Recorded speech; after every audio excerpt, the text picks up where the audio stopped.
What's up, everyone? Good evening. Welcome to my first live stream here.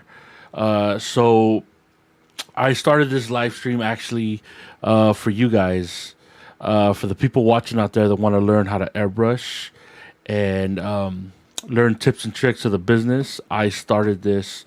My friend Edgar, 65 Lokes, who owns Scale Riders, has a live stream that he does like every week. And listening to some of the interviews that he did, I was very surprised how many modelers, have trouble painting and have trouble doing, you know, things that I've been doing for a long time here. I've been airbrushing since about 1996. And I said, Edgar, you know what? I'm going to start a channel, and what we're going to do is we're going to focus on painting, airbrushing, painting. And my goal is to get you guys comfortable with using an airbrush and using the best tools for the job. I'm very, that's one of my biggest things that I'm very big on is using the correct tools to get, the job done. Not every airbrusher, I don't think there's one airbrusher that does everything the same as everyone. So I will give you guys my tips and tricks. I will let you guys know what I do, my knowledge, and hopefully you guys could use that. But there's always going to be people say, no, I don't use that. I don't like that airbrush.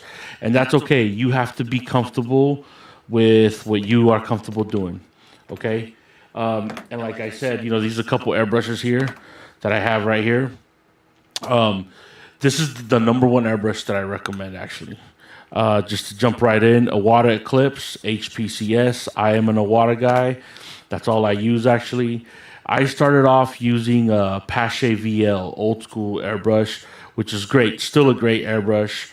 And then when this came out many years ago, or at least I found out about it in the 90s, I bought this from Coast Airbrush. The Awada Eclipse is like the workhorse. And what we mean by that is that this airbrush is kind of like it doesn't do fine detail like this one.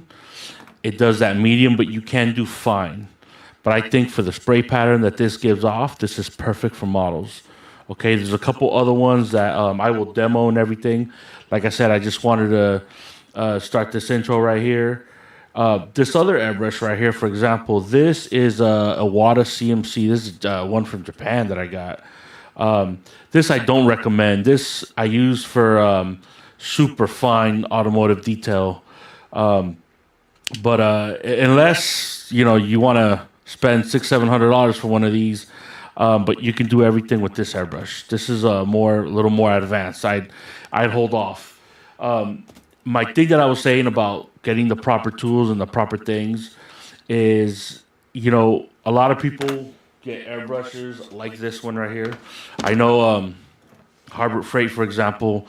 I want to test one of those, actually, see how they work. This airbrush right here, this is an Intent I picked up for $16.99. This is the first airbrush I bought that is not an Awada airbrush. I was telling Edgar I want to test it out and see what's up, see how it handles. So we'll be plugging this thing to the air. It doesn't even have one of these yet. It actually feels pretty decent. It doesn't feel pretty bad. It's very similar to the Awada. A lot of these companies that are coming out, they are starting to copy a lot of Awadas and manufacture these needles and all that. But like I said, I will stick to Awada, but I will give an honest opinion of how I feel about this. I can tell you right now, these parts right here, just grinding them, just the way they don't feel as smooth. I can tell you right now, they're not as well machined as the Awadas, but we'll give it a shot. We'll give it a fair shot.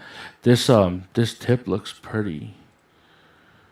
This tip looks pretty similar to the Awada. That's another thing too that I do want to talk about. We'll get into it. We'll talk about other stuff. Buying stuff from things like Amazon and places that you don't know what you're buying or who you're buying from. Stick to places that are reputable dealers. All my airbrushes, I pretty much got them, I believe, at Coast Airbrush. I don't think I've ever bought an airbrush that wasn't from Coast.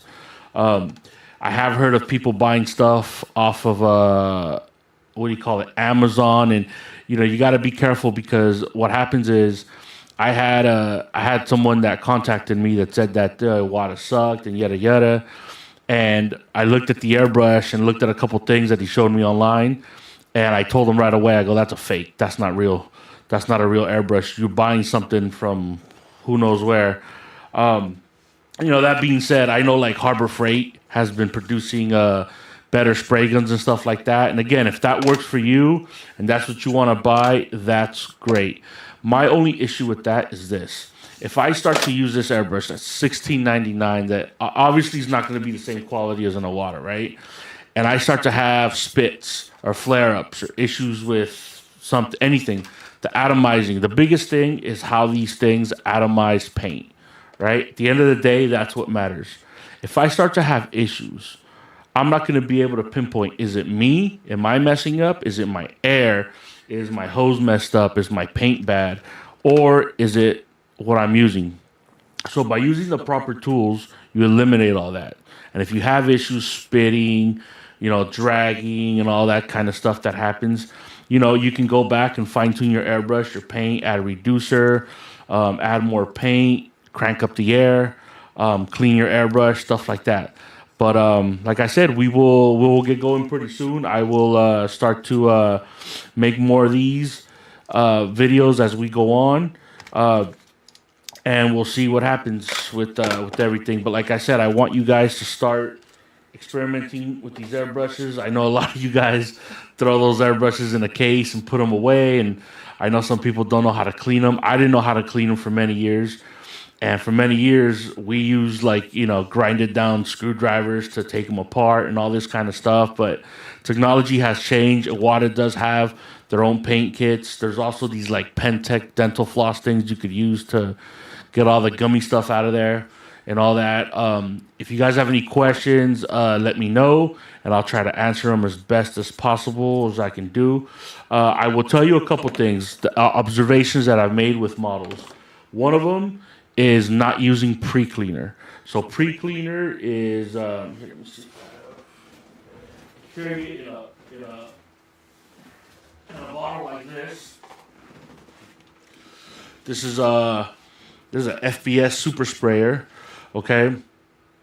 And pre-cleaner is used to clean off any surface of contaminants. It's also known as a wax and grease remover, automotive grade. Always use automotive grade when you guys are buying these things. And so one thing I noticed is a lot of people spray color. And once they spray that color, all that dust, all that air that goes around, it eventually drops on your model. And it sits there. So when you go grab it and clear over it, you're clearing over that dust. And it creates this fog in the clear. So what I want you guys to do, and I'll do a demo of it so you guys can see just how much of that crap stays on. You get one of the blue towels. You spray it on there. Spray some pre-cleaner on there. You spray some water on there, and you wipe it down. And when you look at the towel, you're gonna see how much paint comes off. Your paint on your car is not gonna melt.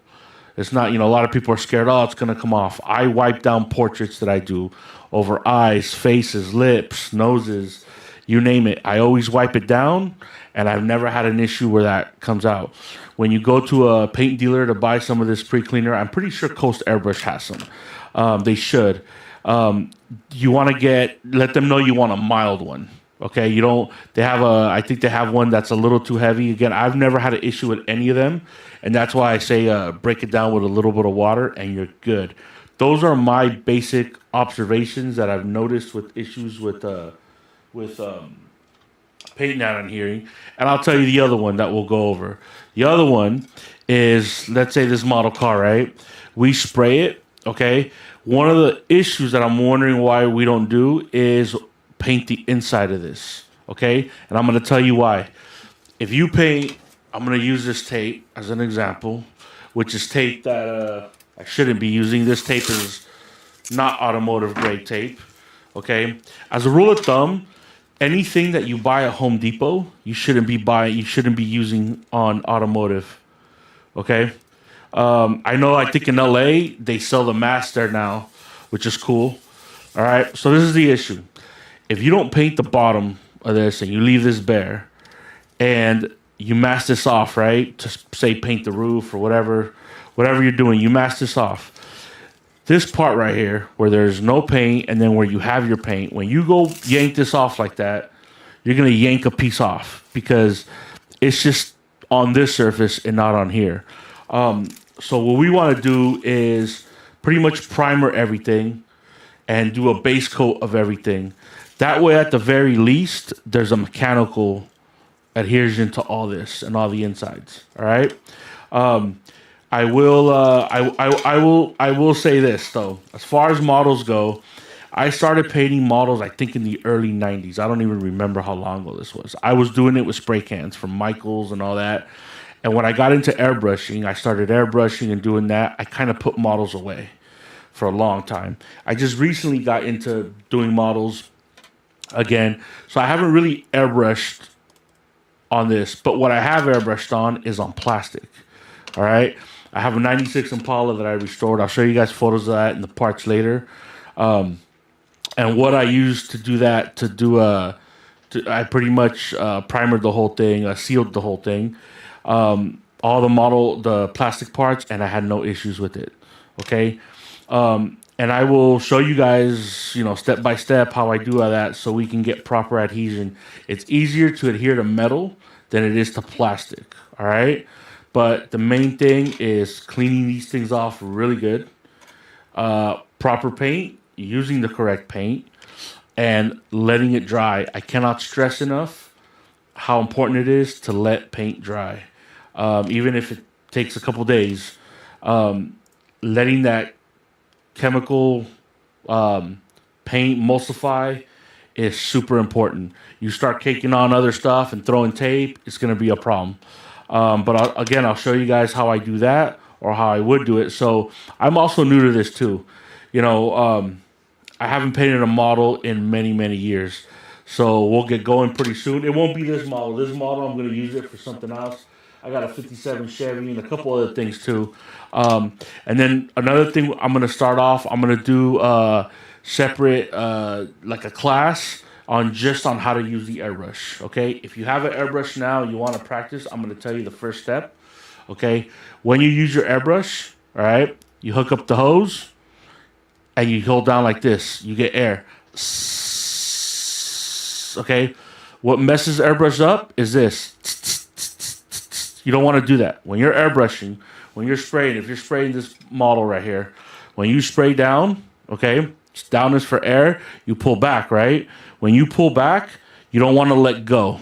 If you let go, what you're going to do is you're going to throw paint up into this reservoir right here. And that's going to cause it to spit on the next one. All right? And that's why when you start airbrushing, you want to go aside and spray some out and then start spraying here. But if you can do one whole pass on the whole car without stopping, that's perfect, okay? The other thing is if you guys already have an airbrush, if you have an airbrush like this, it's great. I can control this, no big deal. But if you guys want to get like a pattern going, as far as like a spray can, right, that just does one, or like a spray gun, you want to get a preset handle like this, okay? At my advanced age, I don't need it. This airbrush came with it, but I highly recommend it for modelers. So this restricts the trigger, right? If I open it all the way like a regular airbrush, as you can see here, this goes all the way back, right? Which opens up my spray pattern all the way. But if I restrict it, meaning I lock it just like that, look, it won't go back at all. It just goes down. But if I open it, it's on 0. If I open it to 1, I will do like 1.5. Then it goes back like that. So it won't go any more back than that because it's being restricted by this handle, which means you'll have a spray like a spray gun, okay? Like a regular automotive spray gun, or even like a spray can, okay? It'll be the same as like your Tamiya primer, okay? And you can put it on 2 if you want a little wider. If you got a bigger model, you could preset it. So what you would do is practice, and when you're happy with it, just kind of tune this right here, and when you're ready to go, you're ready, okay? Things like that. This handle has this too. I hardly don't use it, but when it starts to load up and it starts to kind of clog, you pull this back, hit that, and It'll shoot a chunk of paint out, and then you're ready to go. All right. That is all I got for tonight. Like I said, we will keep going with these podcasts. Be glad to answer any of your questions. Let me know. And I'll see you guys soon. Thank you.